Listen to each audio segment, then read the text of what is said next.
Hey you guys, it is me, Laura, and I am here to share with you some thoughts about what we did in the 2019 to 2020 school year with my first grader, and what worked and what didn't, and what we will be doing for the 2020-2021 school year with my second grader. So last year we started out completely with BJU Press Online. I was struggling with having a baby and the kids and all the needs and everything. So we moved to an online program to kind of give me a little help to transition between all of them. It did not work well at all for my first grader. He was really excited about it to begin with, and I thought he was probably ready for it, but he was not. It was too much, too fast, and it just did not work. So we took a step back and we actually tried just a bunch of different things, and I spent a lot of this year kind of working through different things in general. We went back to doing what I had done with my first son, which was reading through the Dick and Jane book so that he could kind of be working on reading skills, and I was using a phonics book from Evan Moore, just a daily phonics, just to kind of bridge the gap, because I didn't feel like I was finding things that he was quite ready for that would really be working for him, but I wanted him to at least have the structure of having a little bit that he's expected to do every day.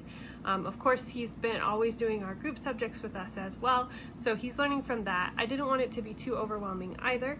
But I'm a firm believer that especially in the early years, kids develop at very, very different rates when they're ready to read, when they're ready to do much of the physical active writing, when they're able to get the thoughts from their head to the paper.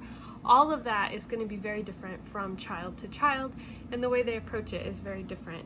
So I have just really been taking it slow with him, and I was considering this year for his language arts doing the All About Reading program. I had tried that with Samuel when he was younger, but the tiles have been a major issue. Now that they have the tile app, we've actually been using it with my oldest child for his spelling, and I thought that might be a good option for my youngest, but I still felt like it was a little bit, from what I remember of it, a little bit heavy for him, and he's one that really needs a lot of motivation. He likes to do things that he likes to do, and he doesn't really like to do much else. So you really have to work hard for motivation. So while we were still kind of in this transition, as we've been in this move transition and have needed to adapt what we're doing for the move, I came across Readingex.com. And I had heard about it before, but I had never really checked it out much. And I thought I would try the trial just to see what happened.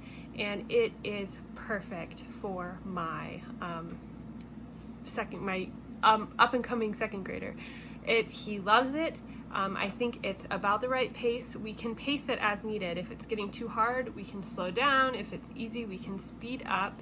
And I saw that there were workbooks and other programs that go with it so that you can really fill it out to make it a complete program, a complete language arts program.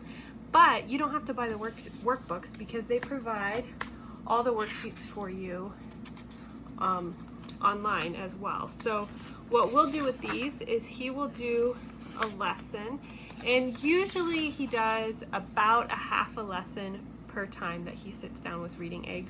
It varies. And so each day that he does Readingex, he does part of a lesson or whatever he does. He also will do one worksheet to reinforce. So this worksheet not only reinforces what he's doing on there, it does give him a chance to practice handwriting. So we don't have separate handwriting for him right now. So it gives him a chance to practice handwriting. It also gives me a chance to really see how he's doing, how what he's learning is translating, where he's struggling, where I might need to provide more support, or how he's doing. And if he finishes the lesson in only 2 settings, he'll only do 2 worksheets.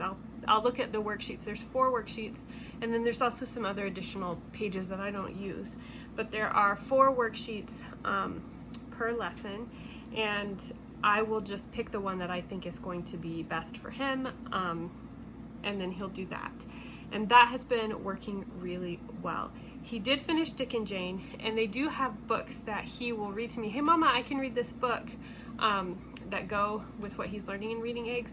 But I also am a firm believer in them learning to read and practicing reading in books that they enjoy, not books that they're forced to read or anything, but books that are high interest for them.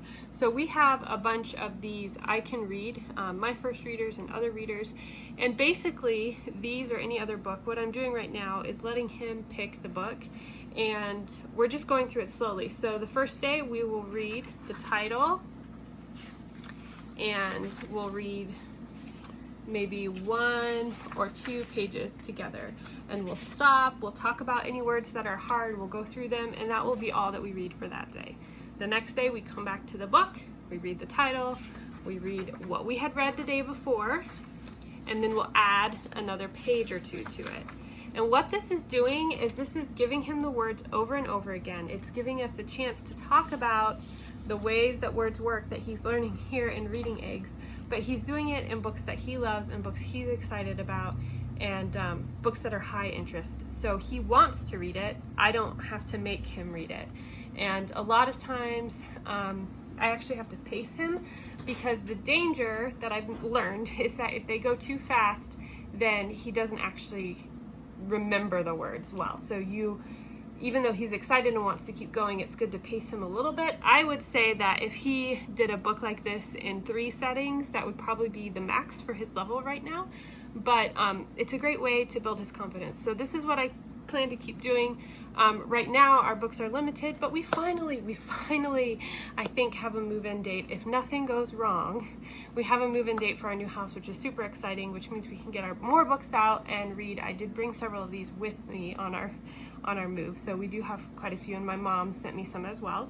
So that's what we're doing for his reading this year. Right now all we're doing is reading, and then we're continuing with math.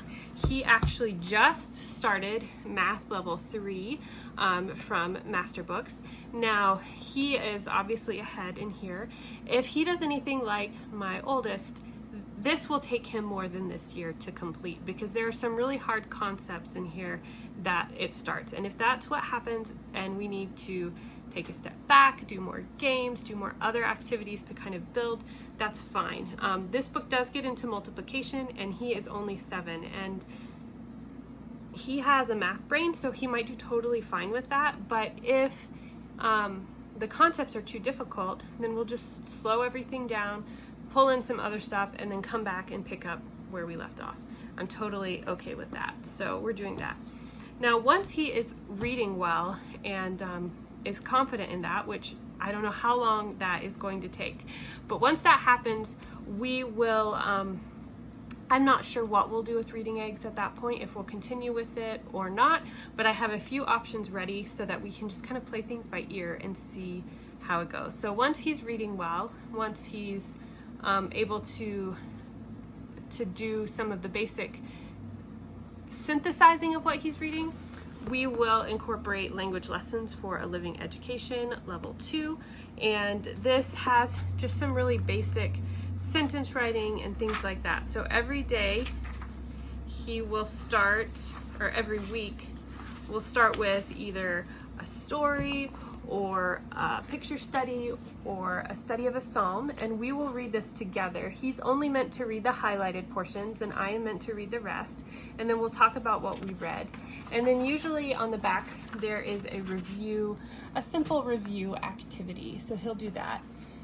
And then the next 2 days are grammar and writing topics. And so in this case, you do copy work for a noun. So this will be where his handwriting is going to be a part of his work here. And so he'll do this copy work and answer the questions. And so it goes through like that. We will do day 1, day 2, and day 3 in this book for sure. And I have to decide, we will not be doing day 5 at all, because once he's ready, we'll be bringing in level 1 of All About Spelling. This is level 2, but level 1 is packed right now, but I'll be starting his spelling with All About Spelling level 1, and so that will be separate. But what I may do is I may just have him do the first 4 days in here, and then we'll do spelling every day with our All About Spelling program. And that is pretty much it for him. And again, he's not starting out with all this. All he's starting with right now is he does his math every day. He reads to me every day. He'll do his Readingex every day, and then he'll do one Readingex worksheet. And we will build up from there as the year goes on, as his stamina goes on, as his ability level increases, and pull in some of these other things. But I don't know, these years are hard because I don't know exactly what to expect. I'm really following his lead a lot and trying to balance out pushing him so that he can grow and he doesn't stay stagnant, but at the same time not pushing him too hard, because I want this to be fun for him. I want him to enjoy learning and enjoy reading. And of course, he will be doing all of the group subjects, which if you want to see what we're doing for that, be sure to check out my video that's already posted about morning basket and loop subjects, where it's got everything that we do together as a group. I also have posted already a video of what I'll be doing with my 4th grader this year, and hopefully in the next couple of days I can get something out to show you what I am doing with my toddler.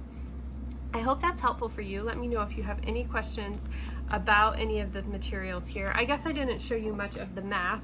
The way that this math works, this is from Masterbooks, and every lesson starts with a story about Charlie and Charlotte. In this book, the story arc is that they are traveling to is it Peru? Yeah, Lima, Peru, to an orphanage there, and they are spending time with their parents for the summer while they work on some projects at the orphanage. And so they will use these stories to introduce math concepts at the beginning of the week, and then each day they have different exercises. I love that it's adaptable. So for my oldest, when he did this, writing is not his thing at all. It will cause a meltdown right away. So we didn't do any of the copy work, but we did other activities to learn the same concepts. And so they just go through and work through. There's some hands-on options in the back, and this book will start with multiplication in it. And there's never, like, this is really probably the most that they're gonna have on one page. Let's see, this is a whole day right here. This is actually a pretty heavy day for this book, would be these 2 pages. And what I'll do if that's too much is I'll just break it down into 2 days if I need to. But that is what we are doing this year. Let me know if you have any questions, if you want to see anything in more depth, and I look forward to showing you what we're doing with our toddler. Talk to you later. Bye.